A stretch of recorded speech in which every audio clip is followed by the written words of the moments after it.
So guys, for you this gonna be like, I don't know, 10 seconds gap, maybe even less, but for me it was 2 weeks in a row. So basically this car was on the shop where they've been working on it.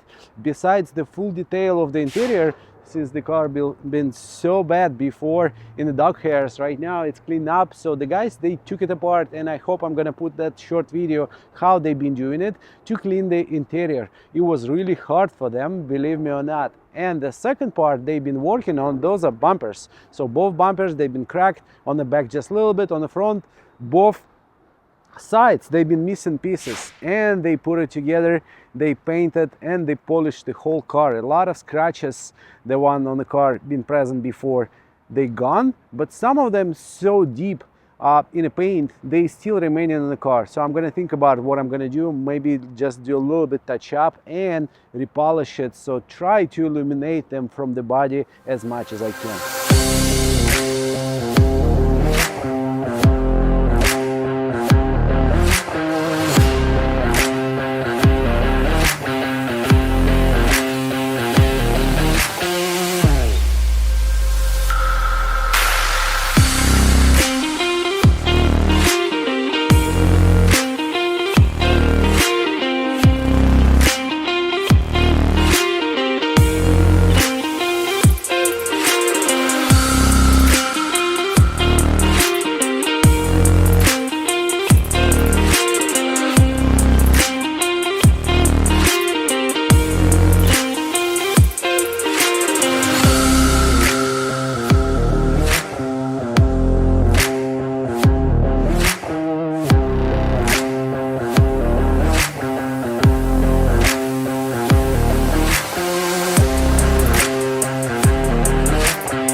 This car, believe me or not, giving me that feeling when you first time falling in love and you feeling something inside your body like kind of shaking. When I was driving it on Saturday after pick up the car, I was getting that kind of feeling, but I parked the car and I took the other one for the weekend. So right now I keep driving this one because I like it so much. This car for some reason is so incredible, and GTS, it's much better and different from the V6 Panamera. Yes, it is an old body, it's not brand new. Yes, it was like more than, what is it, 140,000 MSRP, and right now they're gonna cost about 25-30 if you're gonna buy the same one used with 100,000 miles on it. But this car so good, and it's still giving me that kind of feeling when I'm falling in love. We'll see. So after spending 30,000 on a used Panamera, 10 years old with 100,000 miles on it, what you can get?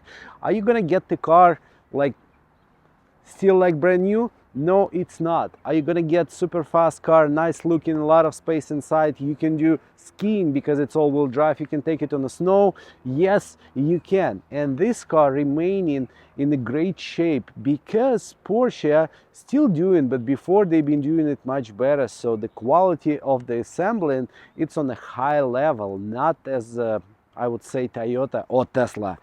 Porsche, that's something else. And right now I'm trying to discover that Porsche for myself as a 911, this one, and I got a couple Cayennes. So that's gonna be interesting period of my life because Porsche have been always attracting to me, but same time they've been kind of expensive cars and I was not touching them before. But I see a lot of people wanna buy it. It doesn't matter it's used or not. If it's in great shape, they would pay top dollar for that. And there is a huge reason why. So when you get in GTS instead of buying V6, you are getting all-wheel drive, I would say sedan or wagon, whatever you're gonna call this Panamera sport sedan, sport wagon. On the top of that, you get in that V8 engine with 430 horsepower on it and 4.1 or 4.0 seconds 0 to 60. It's not bad at all. You're gonna get a lot of oil burning stuff because it's obviously sport car, and the Porsche, they're well known for oil burning. I mean, if you have a car like that and it's not burning oil, let me know how does it work for you, because any Porsche I was getting before, I'm driving it and I'm getting that low level oil. Not low level, but I'm always trying to catch it somewhere in the middle, but I have to add the oil. So the guys did an incredible job on the inside the car and also on the top of the engine. So they basically clean it, and the engine looks so good. It's not smelling oil burn, so it's not leaking like I said before, but it was so dirty, but right now it's so clean. And also we found the reason why my wipers didn't work. So basically one of the link was for some reason popped out and got bended. So we bend it back, we click it back, and everything's working right now, but I have to get the new wiper blades because the rain might gonna be soon again in Los Angeles right now in February 2024.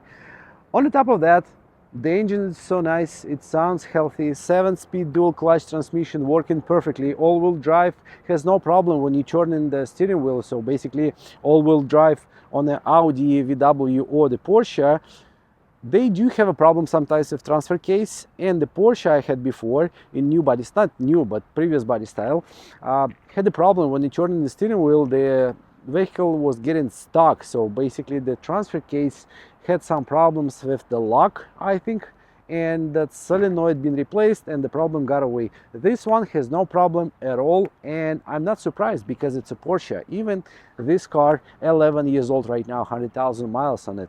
Incredible job by Porsche. Since it's a Porsche, even this car has a 4-door and huge trunk. There is a 4 spots only for the passengers, on the back only 2. So I cannot put my little one in the middle because the Porsche designed it so. So if I want to sit behind myself, I can sit, no problem. It's gonna be kind of a little bit not enough space for my legs. So, but basically the people like me that tall, I think they're not supposed to be sitting on the back in this Porsche.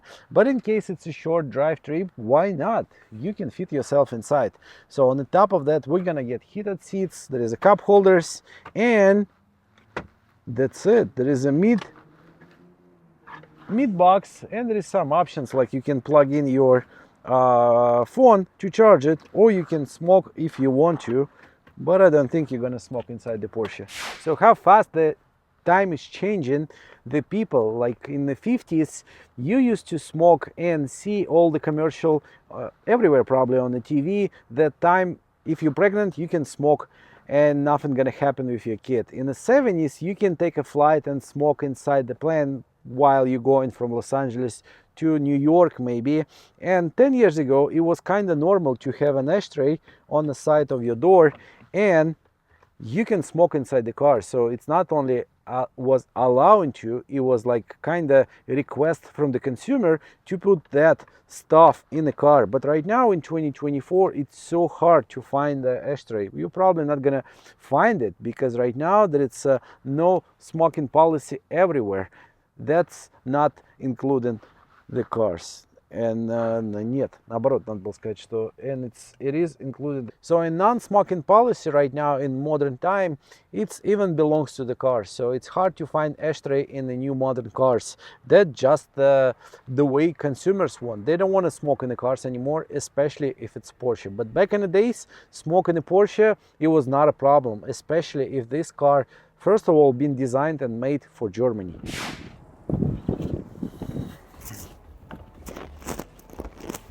That's quite interesting thing, PDK sign on the steering wheel. And I was thinking maybe only Panamera doing it. Why my 911 doesn't have it? I think because my 911 doesn't have a launch control. So this one has a small display, and as soon as I'm put it on a sport mode or sport plus, you can see it right there on the display. But at the same time, I can see a launch control. Basically, if I want to launch it, it's gonna show right there but I'm not that kind of guy who's gonna do that. So probably I would keep the launch control for the new owner of this car. So this car has chrono pack, and on the top of that we have a rear active spoiler. We can lift it up, or it's gonna go itself when you reach, I think, 70 miles an hour. Active exhaust system, so it's gonna make exhaust sound so loud. Kinda, it's a sport car. It is sport car, but it's a four-door sedan same time. So there is a lift for the suspension, and sometimes it's working, sometimes it's not. I have to check why it's doing that. It's not going all the way down, but sometimes you push it to lift it up just to go over the bump, it shows not allow. So I don't know, I'm not sure why it's doing it. Maybe the compressor itself, maybe the relay on that, same as BMW problem when it's getting 10 years old or maybe more. Relay or compressor itself might gonna go bad. There is nothing wrong with that, and it's not that expensive.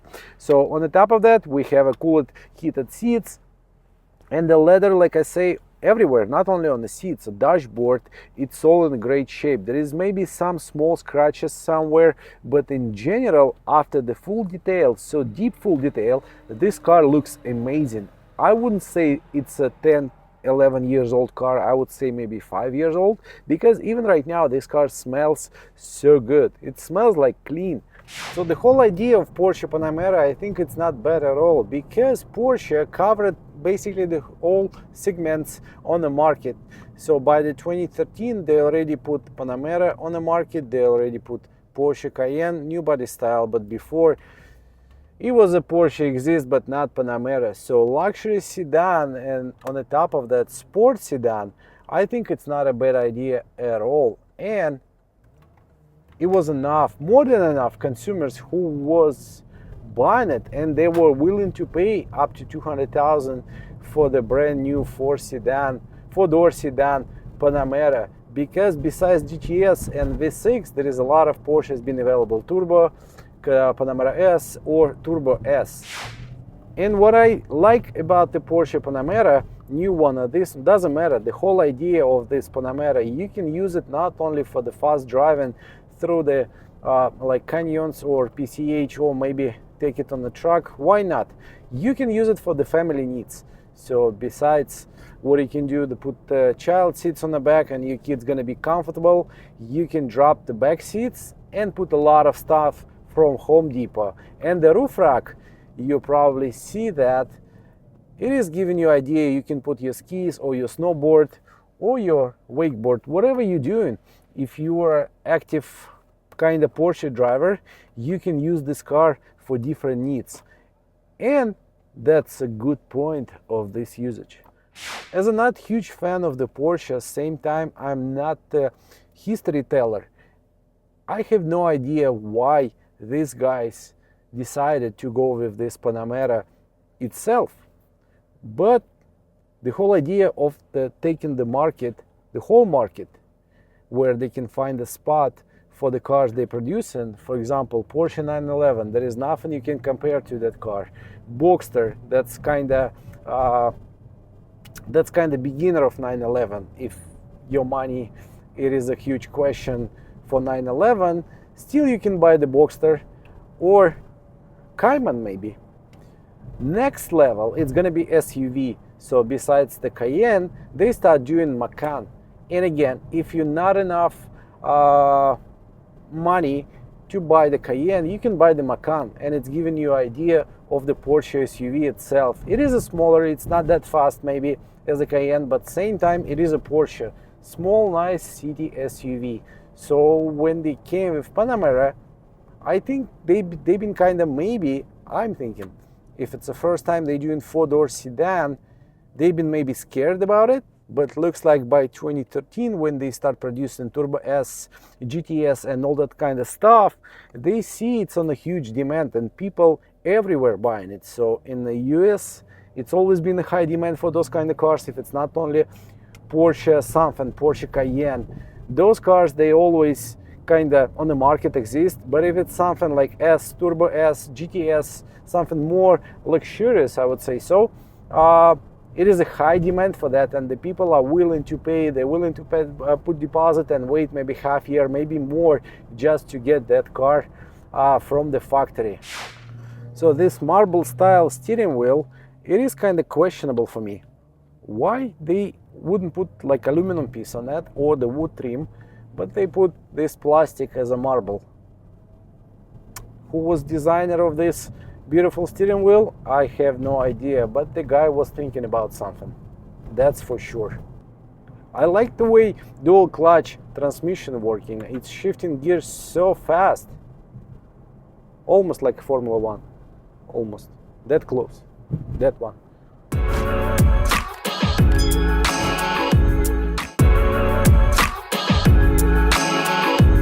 So when you're thinking about a small compact family SUV or SUV for the city, what are you going to think about it? I'm going to think number one about RAV4. And here is the beautiful 2024 RAV4 all-wheel drive XLE, and it's a hybrid on the top of that.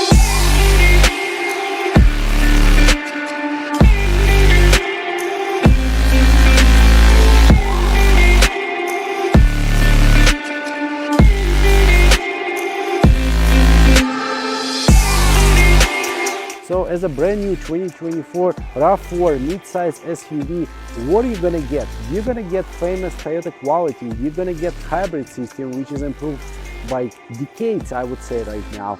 And you're gonna have 4x4, and this car not gonna depreciate value over the years. So basically, after your lease is over in 3-4 years, you can sell this car for more than you're gonna be paying off for this. That's cool point. So when you're talking about Toyota, number one, you're going to talk about the quality. So RAV4 remaining the same. If you're not going to do oil change for next 20,000 miles, the engine's still going to be alive. The hybrid system improved, and you're not going to get any problems, I think, about 100,000 miles, that's for sure. And also on the top of that, since 2019, I think, Toyota started doing line keeper and distant like emergency braking system and all these cars, and LE, even LE like Corolla or Camry, they do have that options. But the Toyota, it's not about the technology. There is some technology in this car, but still we have an old style USB plug. That's means something. So this car, VIN start from J, means this car been assembled in Japan since it's a hybrid, but at the same time the quality of this car remaining the same for United States. If you're gonna compare any RAV4 from Japan right now, you're gonna see the difference. But I'm gonna tell you, this car made from like all simple cheap plastic and the metal pieces, so you would not think about Toyota as a super premium luxury car. That's why when you overpaying for the hybrid, you're not understanding why. So basically for using this hybrid, you have to overpay for the price. 37,500 the MSRP for this XLE all-wheel drive RAV4 right now, and most of the dealerships, Toyota dealerships in California, you have to pay between 3,000 and 7,000 over sticker. That's remaining for right now because it's a short supply on a hybrid, unfortunately, and the people are willing to pay for the hybrid cars nowadays. Doesn't matter what, you want to save the money. I want to save the money too, and if I'm going to drive the hybrid, which is 4x4 and the hybrid, and it's going to save me some money for the gas, that's a good option, and I would pay a little bit extra just to get the hybrid.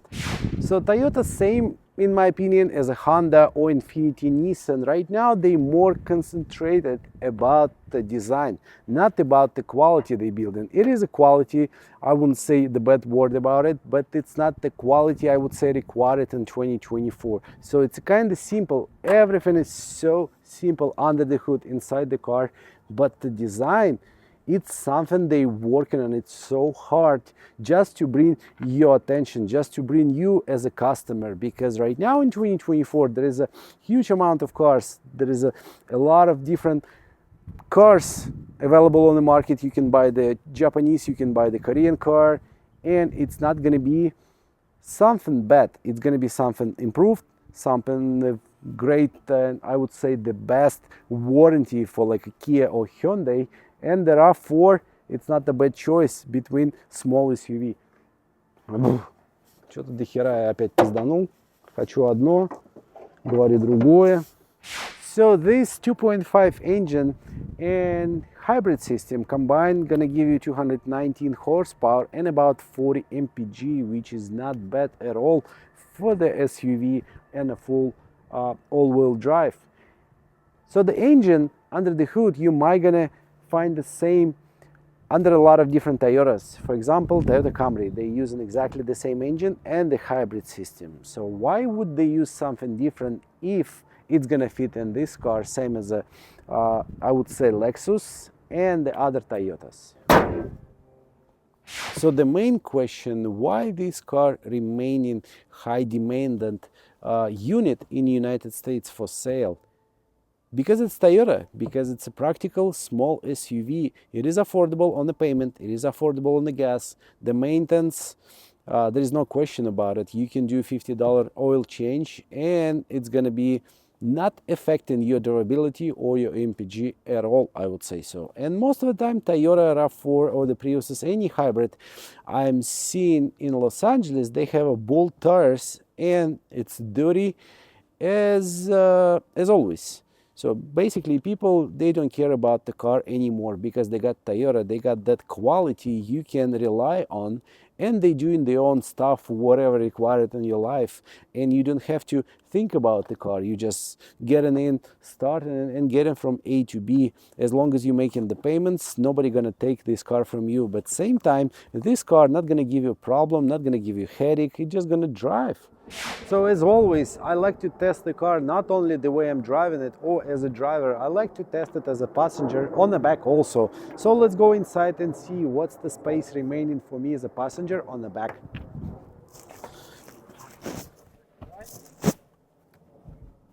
So jumping on the back of the RAV4, what are you gonna get here? That's not so much, I would say, space available, but it's kind of comfortable. We have armrests, cup holders, phone charger, and all that kind of stuff. And it's quite interesting. I mean, the new materials, the way they feel, and you might gonna say it is so easy to clean it, but it's not. If you compare Honda, Toyota, and the Hyundai Kia, they all have this kind of cheap soft material, but for some reason it's not easy to clean it. I do not know why. So RAV4 Hybrid XLE, what we getting with this edition? We getting the sunroof, we are getting the climate control, heated seats, and what's cool, because it's Toyota, we have actual buttons clicking, you know, actual switch for the heated front seats. On the top of that, it's a 4x4, so we get in trail mode. Basically, it's supposed to save you when you're going off-roading, but it's not gonna save you. Believe me or not, this four-wheel drive system not designed to do the heavy off-road. It is designed to help you a little bit go up the hill or past the, I would say, like light off-roading condition, but not for the heavy stuff, unless you're gonna go full speed and change the front suspension, back suspension, lift it up, put all-terrain tires and all that kind of stuff. But again, the 4x4 system not designed for the heavy off-roading. So all this high demanded small SUV as this one of them, RAV4, they have that kind of cool point where the car it stopped depreciating its value. And it's so crazy. Sometimes I see this kind of car, maybe not 2024, but 2020 or 2019, they're going with 170, 180,000 miles, and the people are still paying top dollar for that. So they're not going cheap. Believe me or not, they're not gonna sell for 5,000-6,000 at the auction. They're gonna go more than 10. So why? Why they keep doing that, keeping the value and not selling for cheap, even with high mileage? And I have only one answer for that. This car, it's so durable and it's so practical. Engines, used engine at the junkyard, you still can buy it for about $400-500. You can still find those kind of places. And the battery, if it's gonna go bad, you can buy about $800 maybe, or maybe you're gonna find a place who's gonna rebuild your own battery for about $600. That's cheap. So while we're sitting in LA traffic, and sometimes it's getting so crazy, I was trying to find what else I'm getting as an XLE.